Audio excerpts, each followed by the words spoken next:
Attempted murder accused Vusimuzi Cat Matlala spent 2 days this week testifying before the Parliamentary Ad Hoc Committee at the Kgosi Mampuru Correctional Facility in Pretoria, and this is where he's currently incarcerated. At some point, he seemed to be getting cold feet and wanted his appearance before the Parliament Ad Hoc Committee this week postponed.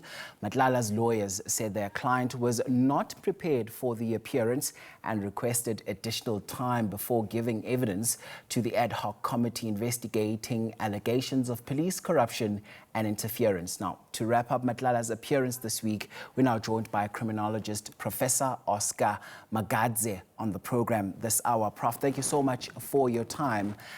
Let's start, of course, with setting the scene of this conversation. A lot has happened in the week. We've seen as a build-up to the highly anticipated testimony by the attempted murder accused Vusimuzi Cat Matlala, from reports of possible postponements to the highly complex matters that he laid bare before the committee. From your assessment, Prof, how common is it for witnesses or accused persons in corruption-related hearings to suddenly feel unprepared? And I ask this because much attention has been placed on what might have been happening behind the scenes as a preparation for that moment on Wednesday. Thank you very much, and good morning to your viewers. The issue here is that I want to flag it at early stage to say there's a parallel investigations around that involves Mr. Matlala. So for him to be uncomfortable with appearing to appear with Ad Hoc Committee, it is possible because if you remember, he raised the issue of contradiction or self-incriminating statements during Ad Hoc Committee sitting. So which is normal because remember this Mr. Matlala, he still believes that he can be granted either bail or released from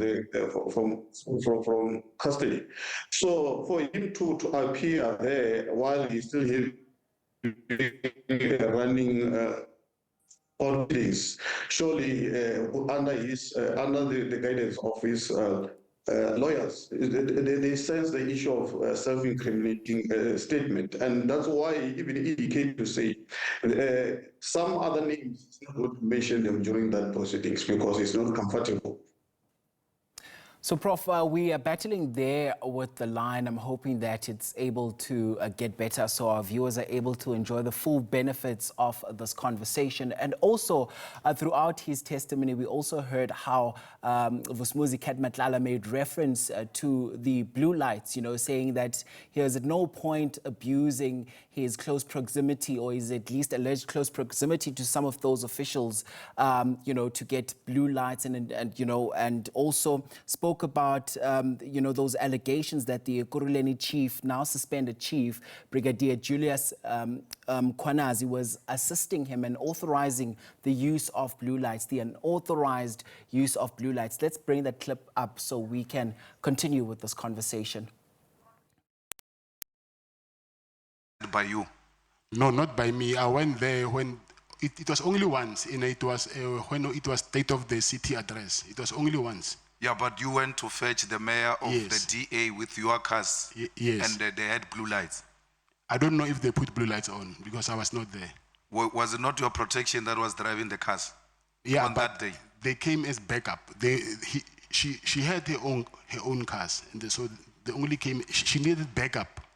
Or the DA mayor needed a backup from you? Yes. How does she need a backup from you when the Metro Police there is even as some sort of a task force? Yeah, sort of. I think Mkwanazi convinced them that my guys are special forces. Okay. That recording we heard about it in the thing there, do you say it's not legitimate? No, it's not. It's not. I even have proof of what happened. So you never gave Sibia money? No, never. You never.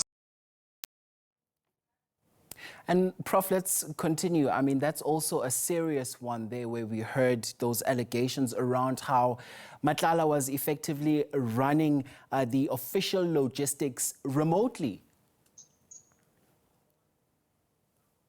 Yeah, you know, these are the serious criminals. They normally operate in that way. And then in this incident, it's not surprised to hear him indicating that he was not there because he sent his bodyguards. But remember, this is the very same guy who indicated that he donated cars to this municipality just for the sake of favors. So then at the end of the day, he didn't even get the favors. So now surely he's going to deny anything that is going to link him together with the other suspect from the municipality, Mr. Mkwana. So there's nothing new about that. But at the end of the day, the truth will prevail. I was so impressed the way Ad Hoc Committee handled the situation. Yeah, and we'll come to talking about his demeanor, you know, during at the time he was giving evidence there. We'll touch on that in just a moment because I want us now to zone into another important aspect there as part of Matlala's testimony. Now, he spoke about how the former Minister for Police, Minister Begitele, wanted 1 million rands from him. And this was on the second day of giving testimony. Let's bring that clip up. Yes. So on the meeting part, you and him are agreeing. What we need an evidence of is this portion of the exchange. Even if it's not visible money, but as long as we see the tele money from you, the tele bag from you to his car, that's prima facie enough. So did he really make those calls on that day when you decided no more? I'm no longer answering his calls. My phone is, even now, is here with my legal team. His missed calls are still there. We can even see them now. And we need some, even if it's smaller evidence that demonstrate that you indeed exchanged money, because the problem is that Mabonga is dead. Yes. And the protector that went to fetch the Woolworths back, is he still alive, and will Yes. he be prepared to dispose an affidavit that you send him in the presence of Minister Kele to go and fetch a bag?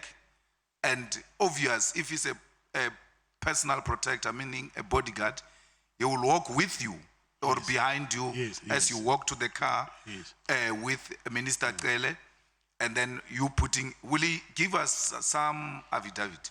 Yes. Yes. Right, Prof. So let's continue to get your reaction to that exchange there. Yeah. Yeah, you know, with the issue of exchange of money, the former Minister Begitele, it seems like is the main beneficiary in the whole process. Because if you can track when Minister Tele was interviewed, he indicated that he visited his premises or his house. And then, but the issue of money was not raised. He didn't talk about the money. And now, Mr. Matlala is revealing everything and even indicating that he wanted more than 500,000 that he gave it to him.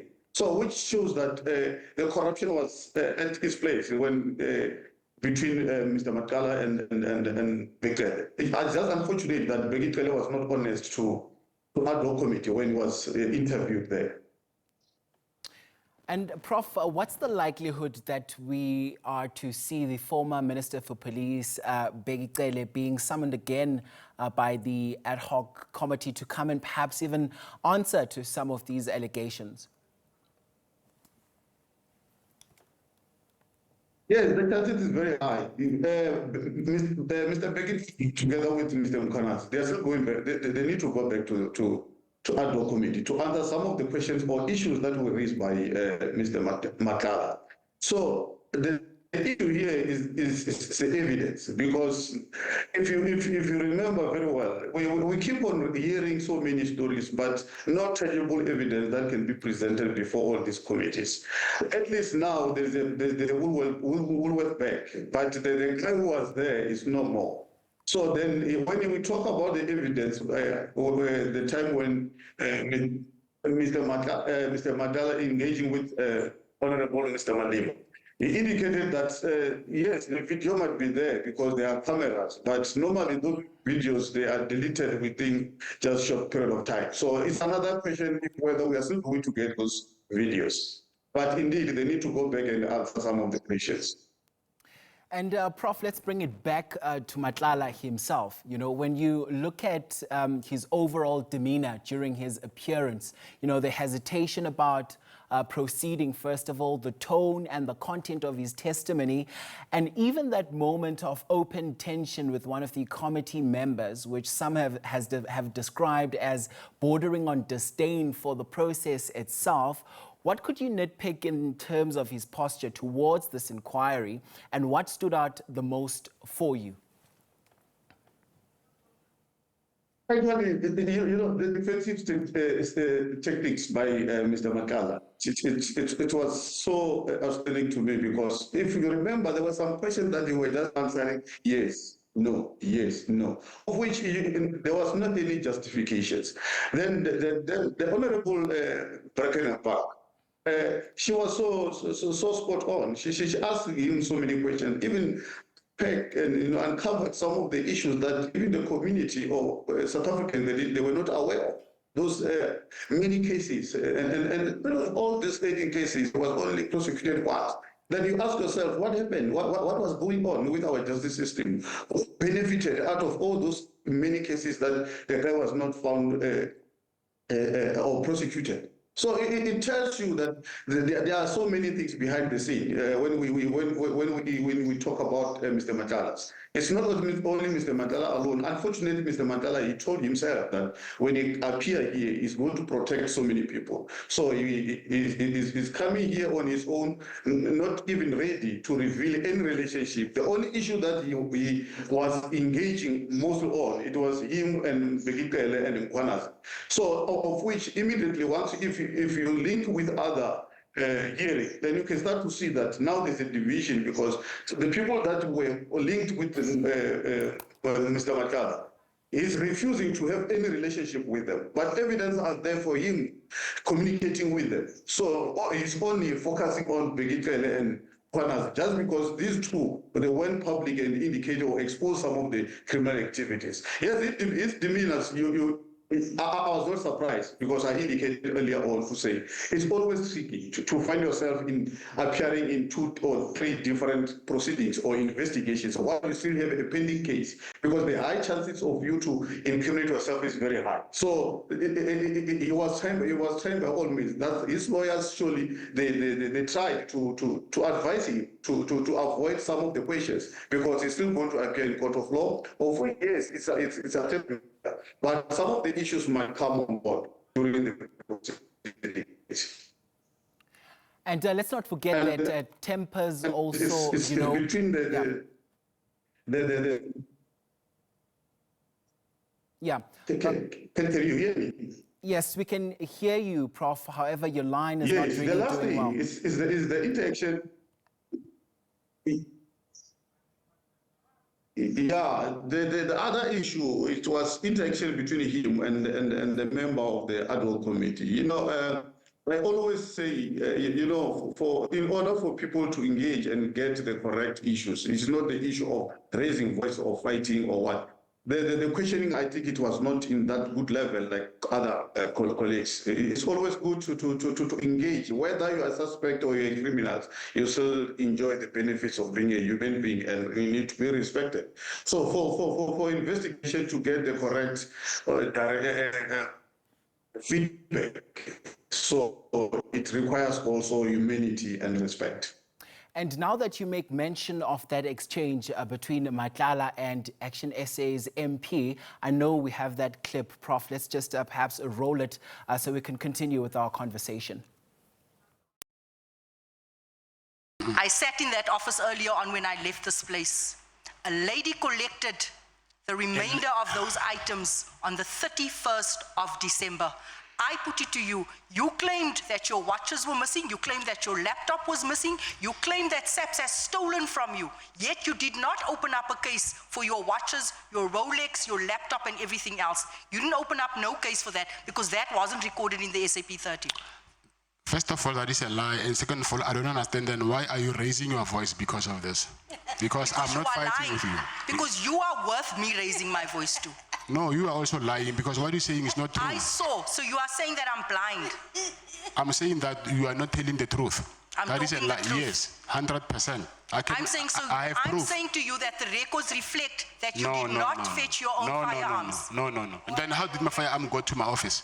So this is why this committee needs a forensic investigator so that we don't have to do our own investigations. But I did it anyway today. It's impossible. I put it to you. When I ask questions, it's not because I don't know the answers. You collect. I remember very well, it was on New Year's Eve. The guy told me that yes, it was on New Year's Eve. I'm telling you it was on New Year's Eve. The guy said to me that he stays he's from Northwest. He was even speaking Tswana. I remember very well that day. I will never forget. They came with a black BMW. Matlala. Yes. And Honorable James. Honorable James Wayaga. No, wait, Matlala, you. Why are you raising? May you, with due respect, honorable members, may you, with due respect, withdraw that statement. Yes. I request you to withdraw the statement. I withdraw the statement. So, Prof, we'll get to the laughs which we heard as a reaction to that exchange within that chamber. But I want us to also get to that exchange, which you also touched on just a moment ago. You know, many have said this also speaks to Matlala's regard for the Ad Hoc Committee. What's your response?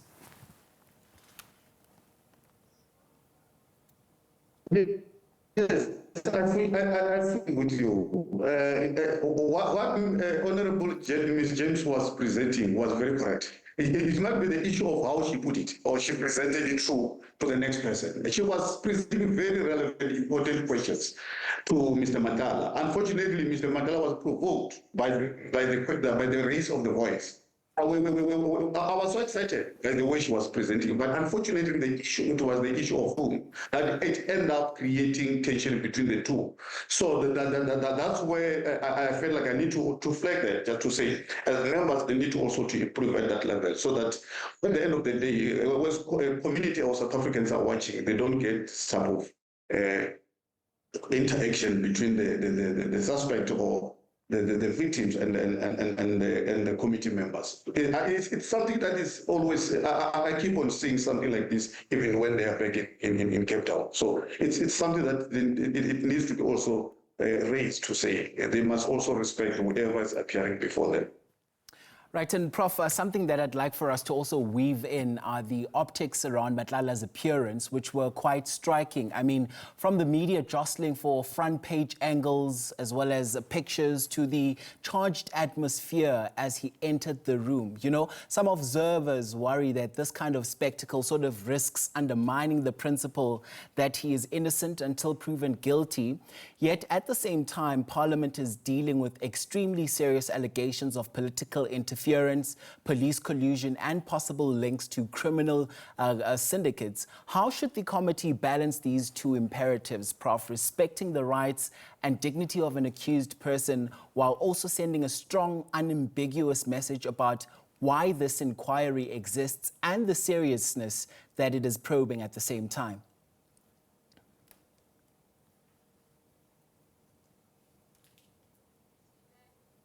Yeah, the issue is that people, they misunderstand what the purpose of the hearing. Because what is happening now, they treat Ad Hoc Committee as a court of law. And if you check the way things are across the country, many people, they see Matlala already as criminals. And I was surprised when he entered the room and they see the volume of media houses, they were fighting just to get a picture of him, because now it's becoming the central figure of all these hearings.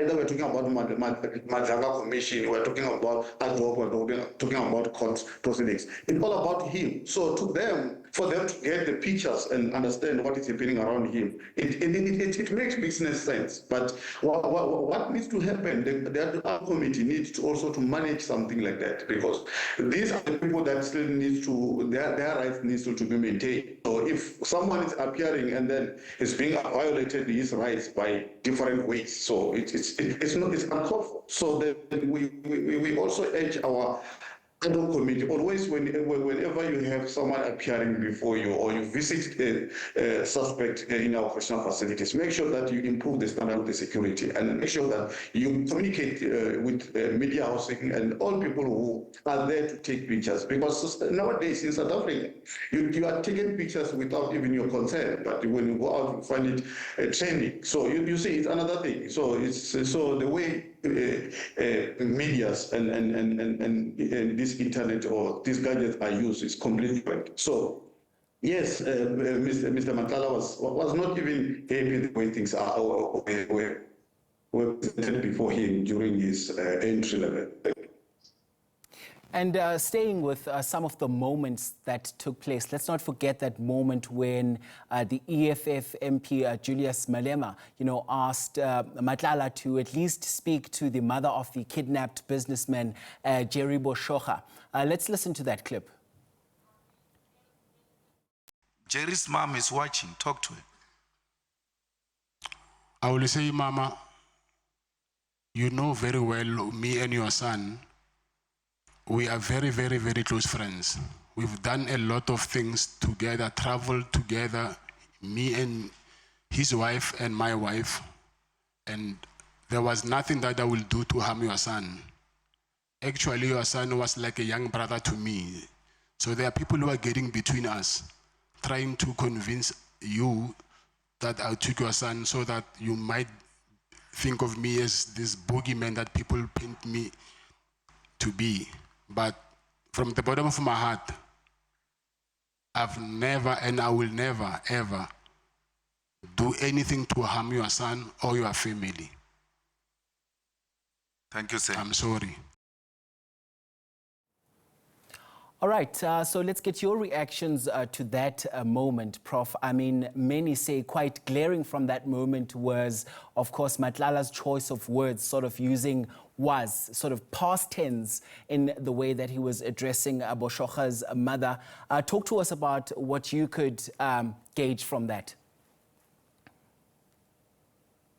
Honorable Malema is very tricky person. He tried by all means to, initially before even he asked Mr. Matlala to talk to Jerry's mother, he tried to present the background of what is happening and during the raiding of Mr. Matlala, so that when he presented the Jerry's issue, he want to invite Mr. Matlala to put himself in his Jerry's shoes as a father, to say what's happening since Jerry is no longer there.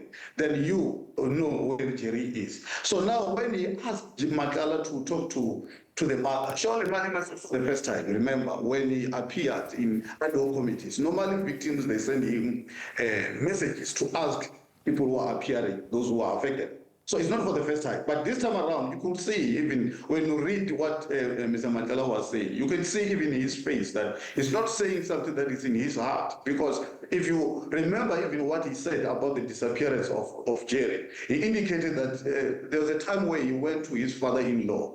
He wanted his father-in-law to top up him because he's saving 5 million. He wanted him to add 5 million so that he can be 10 million to give it to those people so that they can release Jerry. So then you ask yourself, meaning he knows where Jerry is. So it's just unfortunate that he doesn't want to reveal that information. Who contacted him and how? So can we get that person who contacted him to say, give us this amount? Because initially, remember, there's another kidnapping that happened before, and he indicated that he just make a call and those people were released. So the same thing can happen here with Jerry. Unfortunately, when he was going forward, he indicated, he was asked if whether Jerry might still be alive. Then he indicated that in terms of time and considering that normally when you kidnap a person, they become burden because you need to feed them. So he doesn't think so that the Jerry is still alive. So you start to understand the trigger of Matlala as well. To say Matlala it's a very smart criminal that requires a very intensive investigations, and you need to be very smart when you deal with him. And I was so excited by the way Honorable Malima handled the issue.